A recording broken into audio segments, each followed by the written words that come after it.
जय हिंद दोस्तों। आज हम स्टार्ट करेंगे पाइथागोरस थ्योरम के बारे में थोड़ा सा पढ़ेंगे मैथ में, क्योंकि ये 6, 7, 8, 9, 10 तक भी काम आता है। क्लास 6 से ही शुरू हो जाता है। देखेंगे होता क्या है पाइथागोरस थ्योरम और कैसे हम इसमें से इनमें क्वेश्चंस को हम सॉल्व करते हैं।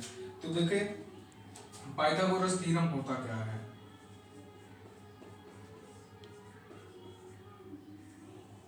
पाइथागोरस थ्योरम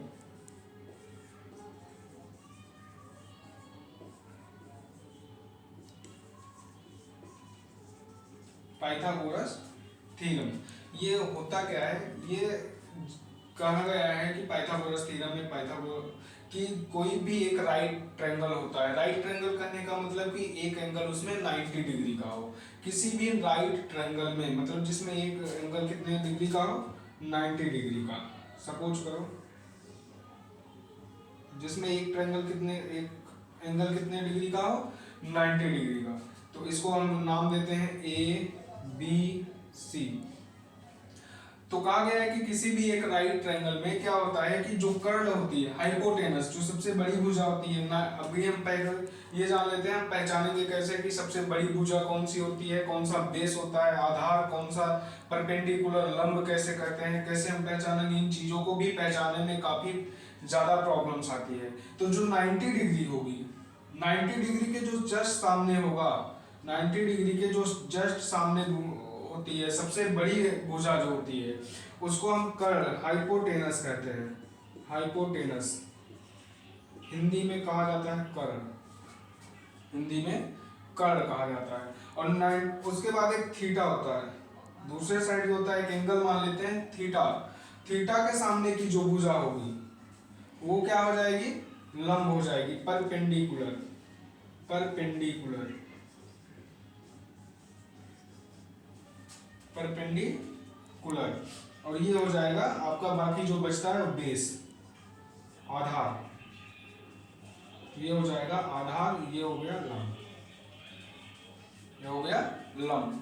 मतलब अभी कुछ लोग कहेंगे कि सर अगर हम थीटा यहाँ मान लेते तो, मैंने यहाँ थीटा लिया, अगर थीटा यहाँ हो जाता तो ये लंब हो जाता, ये आधार हो जाता, यही डिफरेंस होता। थीटा अगर यहाँ लेते तो यहाँ पर हमारा परपेंडिकुलर हो जाता, यहाँ बेस आ जाता।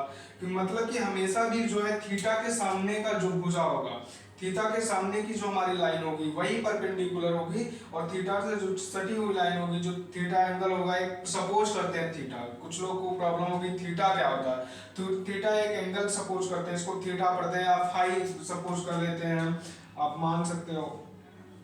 तो दोनों में से कुछ भी ऐसा कुछ नहीं है कि कुछ होता है या यही मानना है, नहीं। तो एक हम एंगल सपोज करते हो, थीटा के जो सामने की भुजा होती है वही परपेंडिकुलर होती है, और उससे जो लगी हुई भुजा होती है वो उसका बेस होता है, उसका आधार होता है। तो पाइथागोरस थ्योरम क्या कहता है कि जो हाइपोटेनस है उसका स्क्वायर बाकी की दोनों भुजाओं के, मतलब परपेंडिकुलर के स्क्वायर प्लस बेस के स्क्वायर, ये पाइथागोरस थ्योरम है। ये कहता है कि जो हाइपोटेनस है इसका स्क्वायर बाकी के बचे हुए दोनों भुजाओं के, दोनों लाइन के स्क्वायर के योग के बराबर होता है। मतलब हाइपोटेनस का square is equal to perpendicular square plus base square.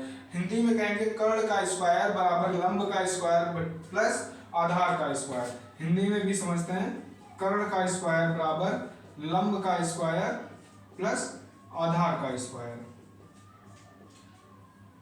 अगर कोई भी ट्रायंगल ये चीज प्रूफ कर रहा है कि जो हाइपोटेनस का स्क्वायर होता है और शेष बची दोनों भुजाओं के योग, भुजाओं के वर्ग के योग के बराबर होता है। ध्यान देना कि जो कर्ण का स्क्वायर होता है वो बाकी शेष बची हुई दोनों भुजाओं के वर्ग के योग के बराबर होता है। यही हमारा पाइथागोरस थ्योरम कहता है।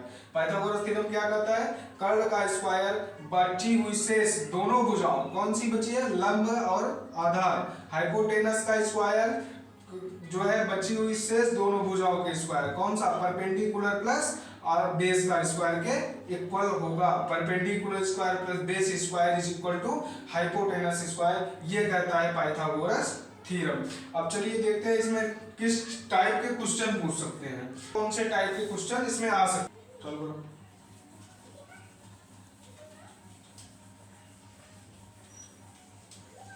चलिए आगे देखते हैं किस टाइप के क्वेश्चन पूछ सकते हैं। जैसे पहला क्वेश्चन हमारा आ जाता है 2, 4 एंड 6, 2, 4 और 6, ये जो तीनों संख्याएं हैं ये क्या किसी पाइथागोरस थ्योरम को दिखाती हैं?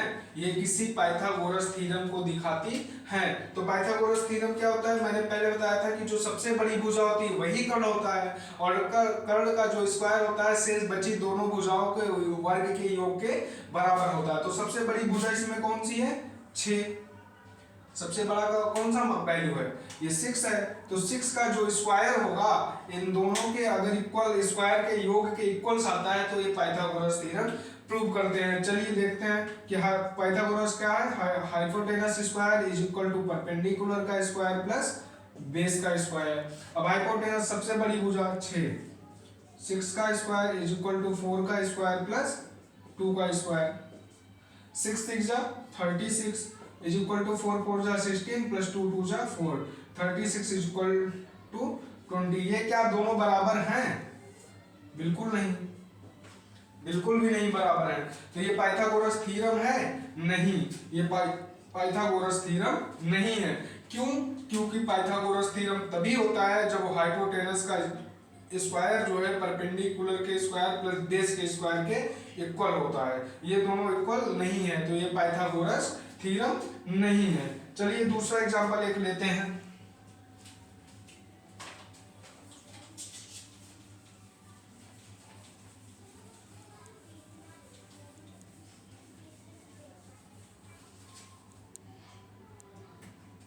एक दूसरा एग्जांपल्स लेते हैं कि जो सपोज करते हैं इक्वल निकले। 8 का स्क्वायर, 12 का एंड 15, 8, 12 एंड 15। एक ऐसा एग्जांपल लेते हैं। चलिए देखते हैं क्या ये इक्वल्स होते हैं। अगर इक्वल होंगे तो पाइथागोरस इसी टाइप के क्वेश्चन पहले पूछते हैं। सबसे पहला जो क्वेश्चन आता है इसी टाइप का आता है। तो चलिए इसमें सबसे बड़ा कौन सा है? 15 का स्क्वायर। सबसे पहले फार्मूला लिखते हैं। फार्मूला क्या होता है? हाइपोटेनस का square is equal to perpendicular square plus base का स्क्वायर। ये हमारा फार्मूला होता है। तो इसमें देखते हैं सबसे बड़ा 15 का स्क्वायर इज इक्वल टू 12 का स्क्वायर प्लस 8 का स्क्वायर। 15 इंटू 15 करेंगे 225 is equal to 144 plus 64 plus 64। 225 is equal to add करेंगे 8 10, ये भी जो है इक्वल नहीं है तो ये भी पाइथागोरस थ्योरम है? नहीं है, ये भी पाइथागोरस थ्योरम नहीं है। जो भी इक्वल्स आएगा वही पाइथागोरस थ्योरम होगा। ये याद रखिएगा, जो हाइपोटेनस के square is equal to perpendicular plus base के स्क्वायर के इक्वल होगा वही पाइथागोरस थ्योरम होगा, नहीं तो पाइथागोरस थ्योरम नहीं होगा।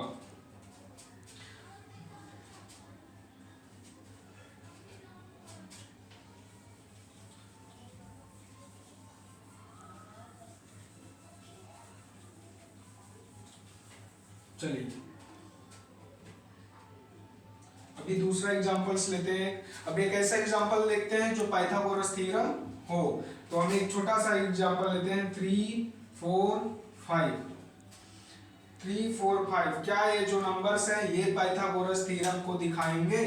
क्या ये नंबर्स पाइथागोरस थ्योरम को दिखाएंगे?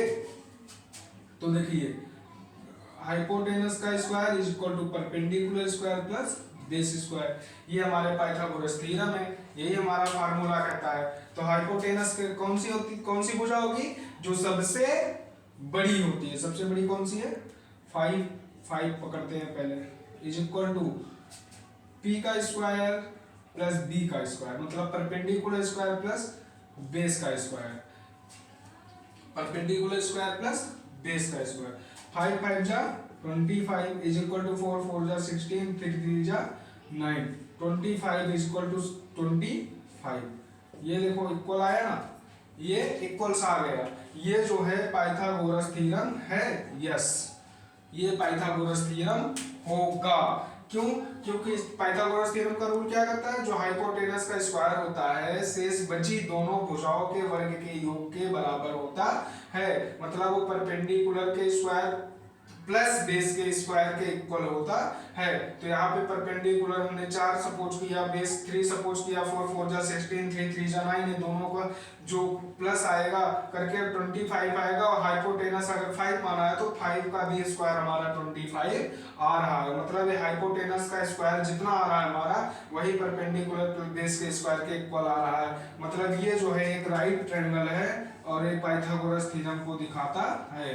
ये एक पाइथागोरस थ्योरम को दिखाता है।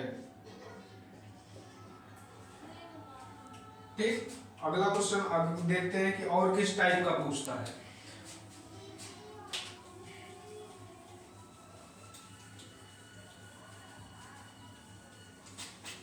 और किस टाइप के क्वेश्चंस पूछते हैं वो देख लेते हैं।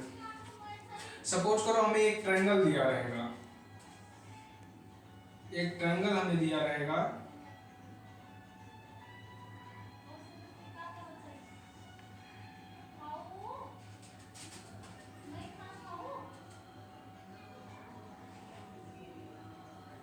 A B C, A B C. इसमें हमें दो भुजाएं दी रहेंगी, कोई भी दो देगा, इसका 6 कर देगा, इसका 7 कर देगा, इसका 6 कर देगा, इसका 7 कर देगा। अब पूछेगा कि तीसरी भुजा का क्या मान होगा, तीसरी भुजा की वैल्यू निकालो। तो हम कैसे निकालते हैं, इसमें भी हमें पाइथागोरस थ्योरम ही लगाना है। जैसे हाइपोटेनस का square is equal to perpendicular square plus base square, ये हमारा पाइथागोरस थ्योरम होता है, पाइथागोरस थ्योरम का एक फार्मूला होता है। तो हम इसको कैसे निकालेंगे, हाइपोटेनस, पहले हम ये चीज देखेंगे किस लाइन का मान हमें निकालना है। तो सबसे बड़ी लाइन की वैल्यू निकालनी है हमें। सबसे बड़ी लाइन क्या होती है, हाइपोटेनस, कर्ण ही सबसे बड़ी भुजा होती है। तो सबसे बड़ी भुजा का निकालना है, मतलब सीधी सी बात है, यच की वैल्यू हमें निकालनी है, यच की वैल्यू निकालनी है। अब हम फार्मूला पे रखेंगे, टी कौन सा हो जाएगा हमारा, ये पी हो जाएगा परपेंडिकुलर या लंब, ये बी हो जाएगा बेस, ये हमारा 90 डिग्री, ये थीटा मान लो, ये थीटा, थीटा के सामने की भुजा लंब परपेंडिकुलर, और थीटा से के नीचे जो भुजा होती है बेस आधार। अब सीधे से कुछ नहीं करना है, बस वैल्यू रख लेनी है, आंसर आ जाएगा। हाइपोटेनस का square is equal to perpendicular plus base का स्क्वायर। तो हाइपोटेनस का square is equal to perpendicular की वैल्यू कितनी है 6 प्लस बेस की वैल्यू कितनी है 7। हाइपोटेनस का square is equal to 36 plus 49। अब हाइपोटेनस का स्क्वायर टोटल करेंगे 85, टोटल कितना आ जाएगा 85। अब एक चीज और ध्यान देंगे, ये हाइपोटेनस के स्क्वायर की वैल्यू आई है, हमको किसका निकालना है, हाइपोटेनस का। ये चीज यहाँ पे ध्यान देंगे, हमने यहाँ पे जो वैल्यू रखी थी परपेंडिकुलर की रखी थी, ना कि परपेंडिकुलर के स्क्वायर की। बाद में हमने स्क्वायर किया है। यहाँ भी जो वैल्यू रखी थी हमने बेस की रखी थी, ना कि बेस के स्क्वायर की, बाद में स्क्वायर हो। तो यहाँ भी जो वैल्यू हम रखेंगे हाइपोटेनस का रखेंगे, ना कि उसके स्क्वायर का। तो 85 का हमें क्या निकालना पड़ेगा, फिर स्क्वायर रूट। स्क्वायर रूट निकालने का फार्मूला भी चलो देख लेते हैं। ये 85 हो गया।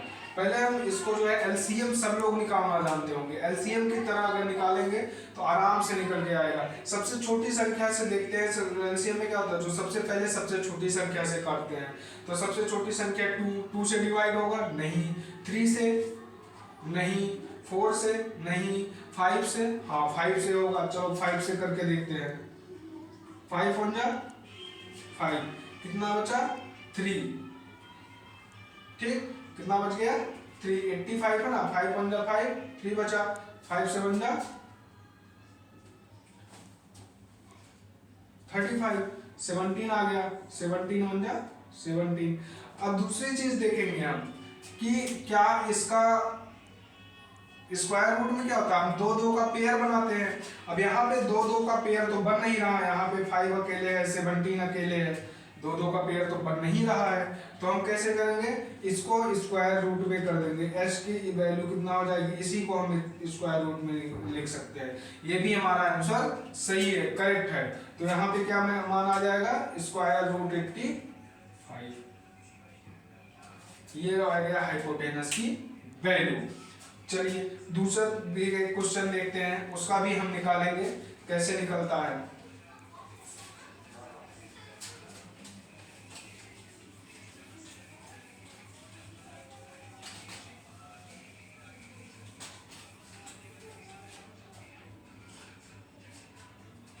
एक दूसरा देखते हैं सेम क्वेश्चन, उसमें हम थोड़ा ऐसा वैल्यू लेंगे कि ताकि हमारा स्क्वायर रूट भी अच्छे से निकल के आए।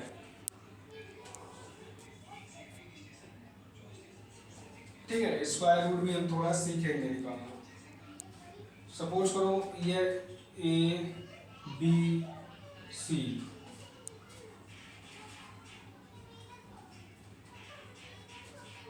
इसको 12 मान लेते हैं, इसको 5 मान लेते हैं।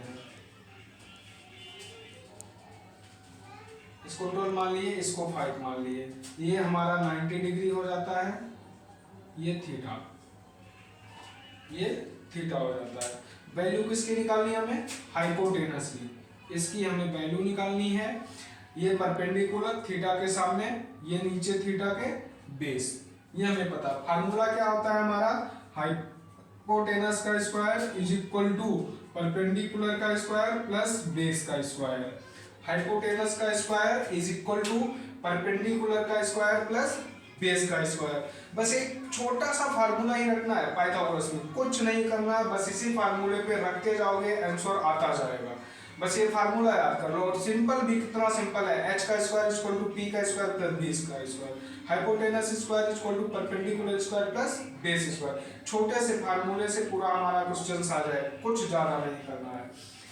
हाइपोटेनस की वैल्यू नहीं पता है, इसको हमें निकालना है। परपेंडिकुलर की 12 का स्क्वायर है तो स्क्वायर, प्लस बेस का 5 स्क्वायर है तो हम स्क्वायर रखेंगे।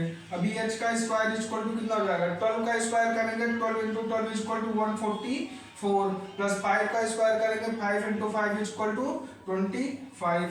h का स्क्वायर इक्वल टू कितना हो जाएगा? 961, कितना आ गया? 169। अभी 169 का हम अगर निकालेंगे स्क्वायर रूट, 13 से काटेंगे, 13 वन जा 13, 2 3 4 5 6 से नहीं कटेगा है, तो इसके लिए डायरेक्ट आप लोग चेक कर लेना, नहीं कट रहा है।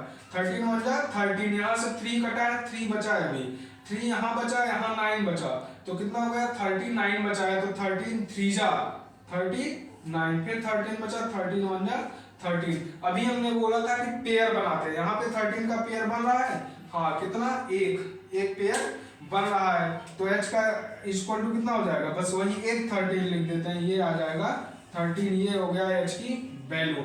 हाइपोटेनस का मान कितना आ गया? 13, बेस का मान कितना था? 5, परपेंडिकुलर कितना था? 12। सिंपल सा है एकदम, कुछ ज्यादा नहीं करना है इधर उधर। चलिए एक दूसरे टाइप का भी क्वेश्चन हम इसमें देखते हैं कि दूसरे टाइप का भी कैसे लगता है। तो हमने अभी तक 2-3 क्वेश्चन देखे केवल हाइपोटेनस निकालने के लिए। अभी देखते हैं अगर हमें परपेंडिकुलर निकालना हुआ या बेस निकालना हुआ तो फिर हम कैसे करते हैं।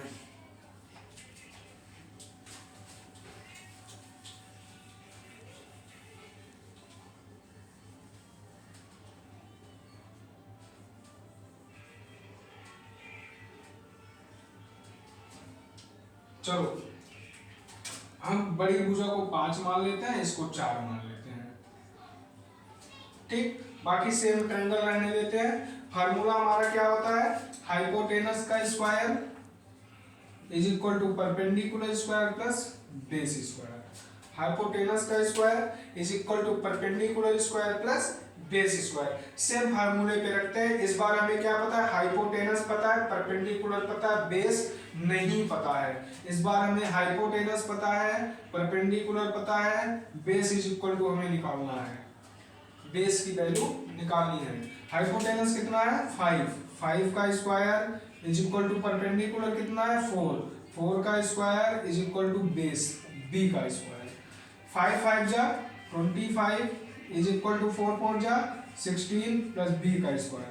अब यहां से देखिए क्या करते हैं, आपको पता होगा कोई भी चीज इक्वल के इधर उधर है तो इस साइड अगर प्लस में है तो इधर माइनस में हो जाता है, इधर माइनस में है तो इधर प्लस में आएगा, अगर इधर इनटू में है तो इधर डिवाइड हो जाता है, इधर डिवाइड है तो इधर इनटू हो जाता है, सेम उल्टा हो जाता है। तो यहाँ पे अब 16 क्या है, प्लस में है, तो यहाँ पे क्या हो जाएगा, माइनस पे इस साइड लेके चले जाते हैं, 25 माइनस 16, 25 माइनस 16, अभी कितना आ जाएगा, B square equal to 9, B square की वैल्यू आई है, बी की नहीं, तो क्या करेंगे 9 का स्क्वायर रूट, 3 3 जा 9, 3 1 जा 3, कितने पेयर बने, एक पेयर में, वो भी किसका, 3 का, तो बी की वैल्यू कितनी आ जाएगी, 3, यहाँ पे कितना आ जाएगा बी का मान 3, बेस की वैल्यू कितनी आ गई, 3 आ गई। सेम कंडीशन पे हम परपेंडिकुलर का भी वैल्यू निकाल सकते हैं, परपेंडिकुलर इधर प्लस में है, इधर आएगा किसमें हो जाएगा, माइनस में। चलिए सेम क्वेश्चन पे हम परपेंडिकुलर की वैल्यू एक निकालते हैं कि परपेंडिकुलर का मान कैसे निकलेगा, कितना निकलेगा।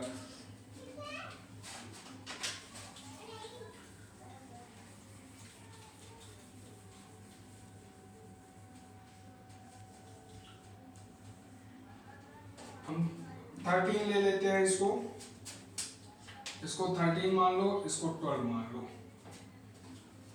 इसको 13 और इसको 12 मान लेते हैं। हमारा ये हाइपोटेनस की वैल्यू है, ये बेस, ये हमारा परपेंडिकुलर है, इसको हमें निकालना है, ये परपेंडिकुलर है, इसको हमें निकालना है।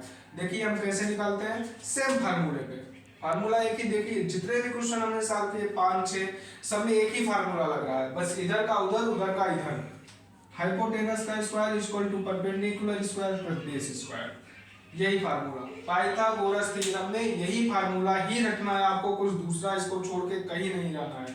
हाइपोटेनस की वैल्यू 13 का square is equal to P की वैल्यू 12 का स्क्वायर प्लस बी का स्क्वायर, ये आ गया 169 is equal to 144 plus, sorry P की नहीं, बी की वैल्यू दी हुई है, पी का स्क्वायर प्लस 12 का स्क्वायर, यहाँ हो जाएगा पी का स्क्वायर प्लस 144। अभी कुछ लोगों को ये अगर नहीं समझ में आ रहा हो कि यहाँ 13 पे 169 कैसे आ जाता है, 12 पे 144 कैसे आ जाता है, तो इसका मतलब समझ लो, 13 का स्क्वायर का मतलब होता है कि 13 का 2 बार मल्टीप्लाई, और 13 का 2 बार मल्टीप्लाई 13 का करोगे अगर तो 169 आएगा। सेम वही 12 के मल्टीप्लाई पर भी होता है, 12 का स्क्वायर का मतलब होता है कि 12 का 2 बार गुणा, 12 into 12, इसका आ जाएगा 144, इस तरह से सॉल्व होता है। अभी देखो 144 इधर प्लस में है ना, अभी इसके जस्ट पहले वाले क्वेश्चन में हमने क्या बताया था कि 144 अगर इधर प्लस में है तो इधर माइनस में, इधर माइनस में है तो इधर प्लस में, इधर मल्टीप्लाई तो इधर डिवाइड, अगर इधर डिवाइड है तो इधर मल्टीप्लाई, ऐसा होता है। तो इधर प्लस में है, इधर आएगा माइनस में, हो जाएगा P square equal to 169 minus 144, तो पी स्क्वायर इक्वल टू कितना आ जाएगा 25, अगर इसे माइनस करेंगे तो p की वैल्यू कितनी आएगी, सेम क्या करेंगे 25 का हम स्क्वायर रूट, 5 5 जा 25 एंड 5 1 जा 5, कितने पेयर बने, एक, किसके 5 पे, तो p की वैल्यू कितनी आ जाएगी 5, परपेंडिकुलर का मान कितना आ गया 5। इसी प्रकार के क्वेश्चंस पूछे जाते हैं, या तो हाइपोटेनस का मान निकालना होगा, या बेस का निकालना होगा, या परपेंडिकुलर का मान निकालना होगा, या तीनों वैल्यूज दी रहेंगी, बोल पूछेगा कि क्या ये पाइथागोरस थ्योरम को दर्शाती है कि नहीं दिखाती है, तो बस इसी कंडीशन में आपको सेम फार्मूले पे रख देना है और सेम फार्मूले से आपका आंसर आ जाएगा, चाहे हाइपोटेनस पूछे, चाहे परपेंडिकुलर पूछे, चाहे बेस पूछे, या चाहे ये पूछे कि ये तीनों पाइथागोरस थ्योरम को दिखाती है कि नहीं। और पाइथागोरस थ्योरम कब लागू होगा वो भी मैंने बताया कि किसी भी राइट एंगल में, राइट एंगल कहने का मतलब राइट ट्रायंगल में, किसी भी राइट ट्रायंगल में, राइट ट्रायंगल कहने का मतलब है कि कोई एक एंगल कितने का होना चाहिए 90 डिग्री का, किसी भी राइट ट्रायंगल में हाइपोटेनस का स्क्वायर जो है दोनों भुजाओं के मतलब परपेंडिकुलर और बेस के स्क्वायर के योग के बराबर होगा, बेस के और परपेंडिकुलर के स्क्वायर के योग के मतलब उसको प्लस करेंगे तब जितना आएगा उतना हाइपोटेनस अकेले होना चाहिए, ये पाइथागोरस थ्योरम कहता है। आज के लिए इतना ही, अगर कोई भी प्रॉब्लम आता है पाइथागोरस थ्योरम में आप नीचे कमेंट करिए, उस टाइप के क्वेश्चंस भी हम आपको समझाएंगे, जिस अगर आपको कुछ भी प्रॉब्लम आती है इसमें तो आगे कमेंट करिए और बताइए कि हमें इस चीज में इस जगह पे प्रॉब्लम आ रही है, तो वो चीजें हम आपको दिखाएंगे। जय हिंद, आज के लिए इतना ही।